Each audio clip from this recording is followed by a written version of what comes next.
What's up, Texas basketball fans? I'm Keenan Womack here with my man Ari Temkin. How you doing, brother? I'm great. What's up, Keenan? Nothing much, man. Ready to talk some hoops. So Yes. before you do anything else, make sure to like the video, subscribe to the channel, and also I'm looking for sponsorships still. So if you're interested in having sponsored content on OB, go ahead and email Blake Skaggs, and his email is skagsob@gmail.com. So go ahead and shoot him a message about possible sponsorships, and we can get rolling.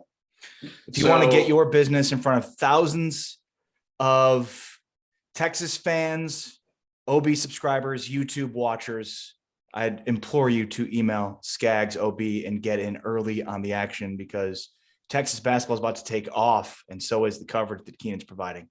Yeah, and it's about to be conference play time pretty soon in a few weeks. So you're going to want to go ahead and buy some basketball stock before it blows up. You know what I mean? Yes. All righty. So big game this week, Thursday night. They play at Seton Hall, who is ranked number 23, if I recall correctly.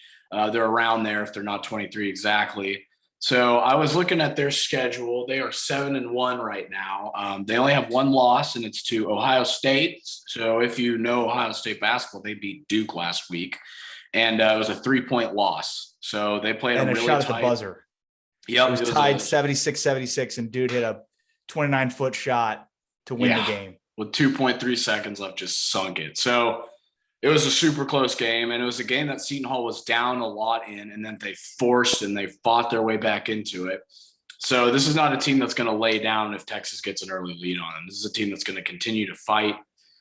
Their stars, they have a 6'6" guard named Jaron Rhoden.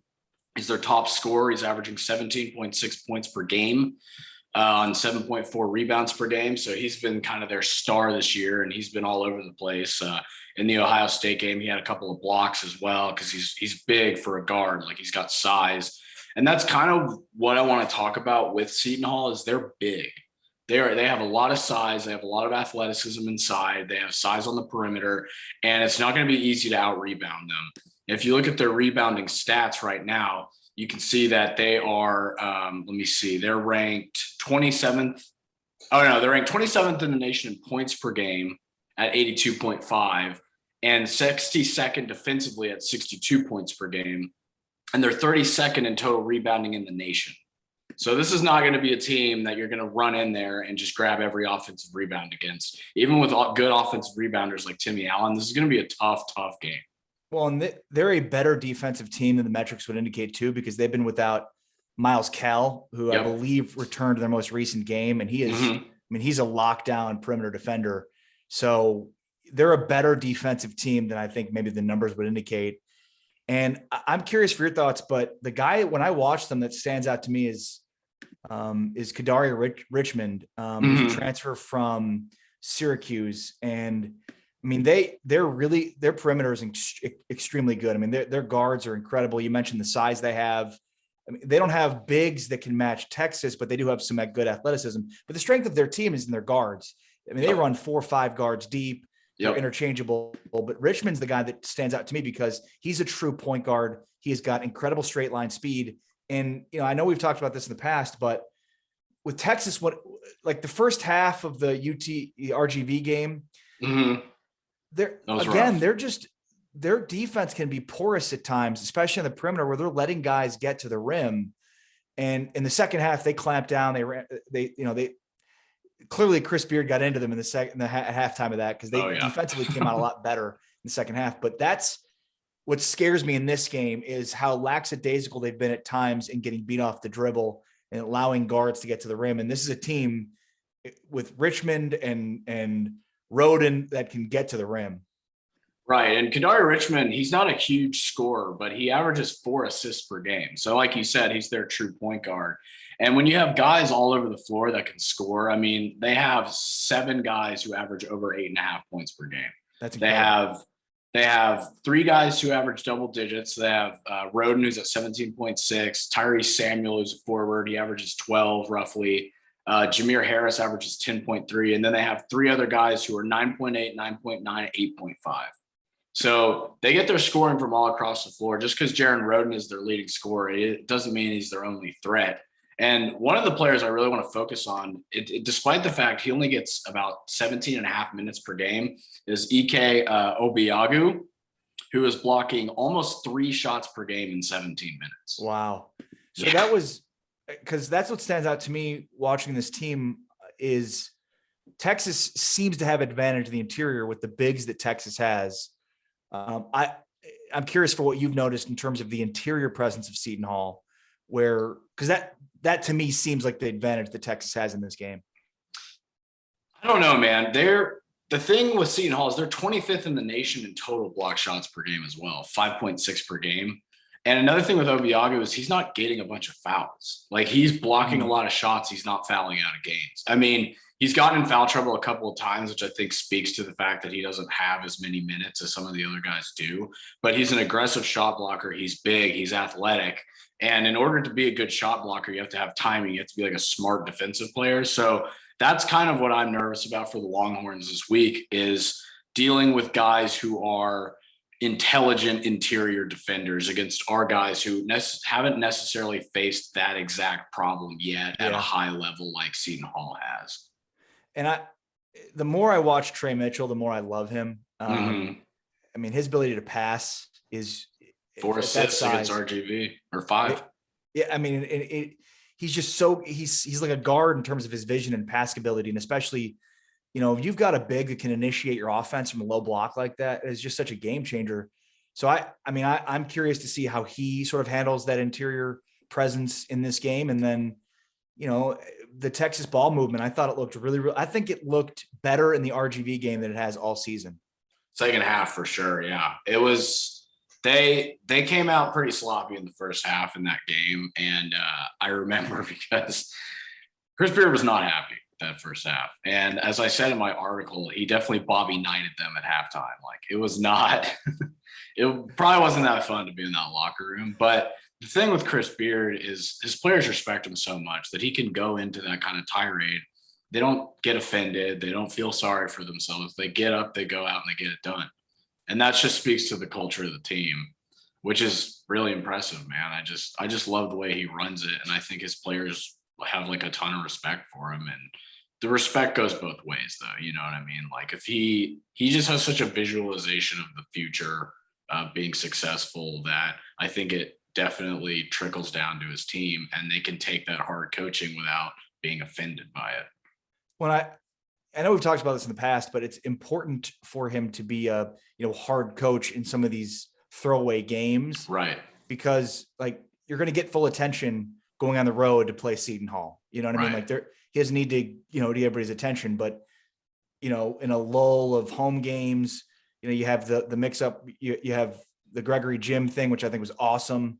Then, and then you turn around and play RGV. So it's like, you just get in this series of like Sam Houston State and RGV where it's like, you can get complacent. And so like, that was a good spot for him to sort of coach into this team because, they know what's at stake in the Seton Hall game. And this is sort of beyond the Gonzaga game, the highlight on their schedule before conference play starts. Yeah. And definitely. So this is the first time we're going to get a really good look at how much they've learned going up against an elite level team like Gonzaga now against Seton Hall.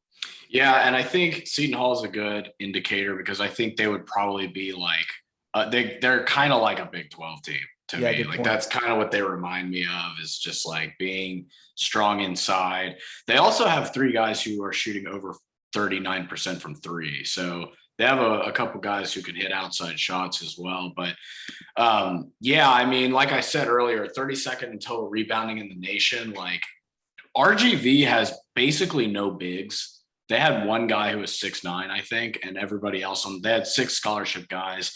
In that first half, they were tied in rebounds. So they're going to have to do some work on their rebounding. I mean, they did in the second half of that game, but they can't come out flat against this team because they will get worked inside. And another thing that I think contributes to the statistical offense for Seton Hall is they get to the free throw line a ton.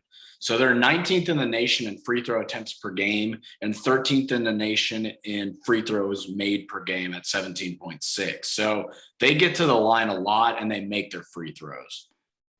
So they played 8 games so far, Texas? Is that what it is? 7. 7. what's your concern about this team? What's the greatest strength you've noticed about this team so far? Well, my biggest concern was maybe a week and a half ago, 2 weeks ago, when Marcus Carr was struggling. That was my biggest concern. It was great to see him explode against Sam Houston State for 19. And it was great to see him have a great first half against RGV. I think he had 11 in the first half or 13 or something like that. So that was my biggest concern, was guards not being able to score. They're still starting Febres over Jones. I don't know if that's going to continue. Like, I don't know if they're going to start Febres over Jones against Seton Hall. Now it's probably just interior stuff. Like, we have great 3s and 4s, but we don't really have a 5. I mean, Tre Mitchell is a 5, but again, positionless. I know, I get the deal. But interior defense is kind of concerning for me. This team is really, really lacking in blocked shots per game. They really don't block very many shots on the season. They haven't. Only like 3 guys or 4 guys have even blocked 1 shot this season. So that's concerning. And that would be my main concern against Seton Hall, is just getting muscled inside. And that's a big problem, running a defense that funnels players to the inside. I mean, right. You kind of need somebody to block shots if the point of the defense is to get people to the rim to block shots. Yeah, forcing them to the baseline and stuff. Yeah, it's unfortunate, because what you're trying to force is these bad looks from the baseline. And if you don't have somebody who's a physical presence inside, that's going to be difficult. That's where I think Dessou will help. Still not quite sure when we're getting him back, or when they're getting him back, but I think he'll help, but that is still a major concern, man. I mean, if they face a team that runs their offense from the inside out and has dudes who can hit shots from close range, has dudes who have moves, kind of like Tre Mitchell has moves. I mean, there's other guys out there who have those moves, can do them to the horns, then I don't really know what you do to stop that in this situation. Because like you said, the no middle, so much of it relies on having somebody who's at least a presence inside, maybe not an elite shot blocker, but somebody who just makes shots difficult. Who is the guy that can do that for Texas? Is it Mitchell? Mitchell and Dessou, probably. That would be my guess. Because I like Bishop's inside game, but he's 6'7". Right. He's not a huge guy. He plays like a big guy, and he was fantastic against RGV. I think he had 17 points, leading all scorers. So he was great. But I mean, that's kind of my concern with the team too. Is basically I don't know. I'm nervous about their inside presence and when they're going to play teams that score a lot from the inside. All right. So what's your prediction for this game? You think the Horns get this one? I do. I was doing a lot of research on Seton Hall. So they really haven't played super high level competition. When they beat Michigan on the road, I thought, okay, this team is legit, but Michigan's been bad this year. I mean, getting beat by 20 by Arizona. Arizona's a good team, but they got beat by 20 by Arizona. They lost to somebody else. So that's not their biggest win. Their most important, most impressive game was their loss to Ohio State. And other than that, they haven't really played anybody. Really struggled with Bethune-Cookman in the first half of that game. They ended up winning by, I think, 12, but I think they were either up 1 or down 1 against Bethune-Cookman at the half. So I think Texas goes in and gets it done. It's going to be a loud environment. It's going to be a lot like the Gonzaga environment. I think it's going to be pretty crazy in there. I think it's going to be a packed house.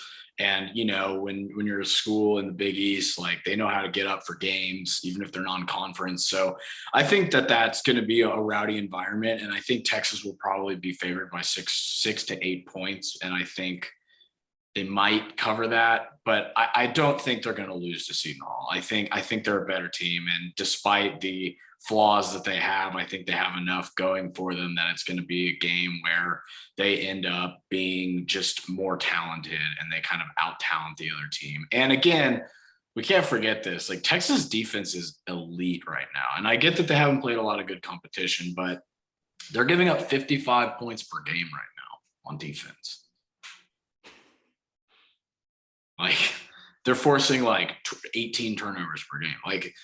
They play really good defense, and they have a lot of guys that are good individual defenders. It's not all the system, I mean, part of it is the system for sure, but a lot of it is just guys who are individually really solid defenders. And the other thing too about Seton Hall is they play Texas and then Rutgers, and Rutgers, that's a big, rivalry game, regional rivalry game. So there's the potential look ahead situation too, with two, pretty significant home games, but it's always tough to win the road too. Just in college basketball in general, home court advantage is huge in college basketball. So that could be a great equalizer in this game. But we'll see. This is going to be a fun test for Texas that has few of them before conference play starts.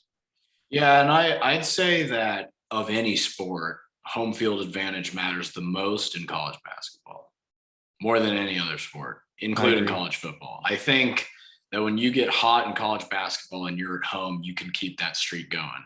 Like, I really think that home court advantage is good for like 5 points. It's a big deal to be at home, especially against like a team that's top 10 in the nation coming in. So yeah, there's one other point I wanted to bring up that doesn't necessarily have to do with Texas basketball, but I think it's an interesting point. We're going to jump to the SEC for 1 second.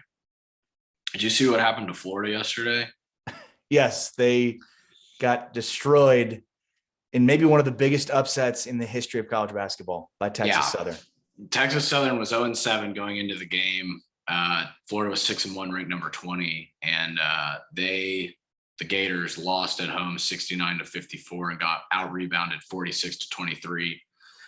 And the reason I bring that up is that you never know in college basketball. Like, you always have to be on your toes, man. You never know what team's going to come in and just play up to your level immediately. Like, it's important to be aware of what's going to happen in any kind of game. So I think that that's like a good warning for Texas. Like, you never know who's going to show up and who's going to come out to play, So that's the reason I bring that up, is like, it's never a given in this sport. You just never know. You never know when you're going to shoot 115 from 3 like the Gators did. You just never know. And conversely, the effective field goal percentage for Texas Southern in that game was like 59%. They're on the season at 41% for the year, 349th out of 351 Division I schools. So I heard Greg Popovich talk all the time about it's a make or miss league. Sometimes you make shots, sometimes you miss shots. And that's basketball, as complex as we want to make it and schematic and whatnot. I mean, at the end of the day, some days you miss shots. That's what makes the NCAA tournament so wild, is, you can look at all the different factors and advantages and disadvantages, but sometimes teams have cold shooting nights. Sometimes teams shoot well outside of what they'd normally shoot their percentages, and you can go home because of it. So I also saw, like, there's some wild stats that came out of this game. The SEC was 51-0 against the SWAC with a ranked SEC team going up against an unranked SWAC team. Now, obviously, fell apart in this one. Could have been one of the greatest upsets in the history of college basketball. And I'm just not a big Mike White fan. I don't think he's very good. I don't either. So. I don't bring that up to like trash Florida. That's not the point of this. The point is, like, you never know who's going to come in and shoot the lights out. You just never know. I just wanted to trash Mike White. That's cool. But you're right. You're exactly right. A team can shoot, 20% above their, effective field goal percentage or whatever it is over the course of the game, and all bets are off. And I wouldn't be surprised if Beard maybe not brought up that specific example, but pushes that mentality of, like, you never know who's going to show up and come ready to play. And another thing is, if you're a ranked team, you're going to have a target on your back. That's why Seton Hall, again, they were down. I think they were down 14 or 12 to Ohio State with 10 minutes left in the second half. They fought all the way back. This is not a team that's going to back down. Good point. Love it. Can't wait. All right, guys. That will do it for this episode of Keep Austin Beard. I'm your host, Keenan, with my man, Ari Temkin. And before you leave the video, make sure to like the video, subscribe to the channel, and again, email Blake at skagsob@gmail.com if you want to sort of make a deal happen or something like that. I don't know. But all right, guys, thank you so much. It's been a great talking to you.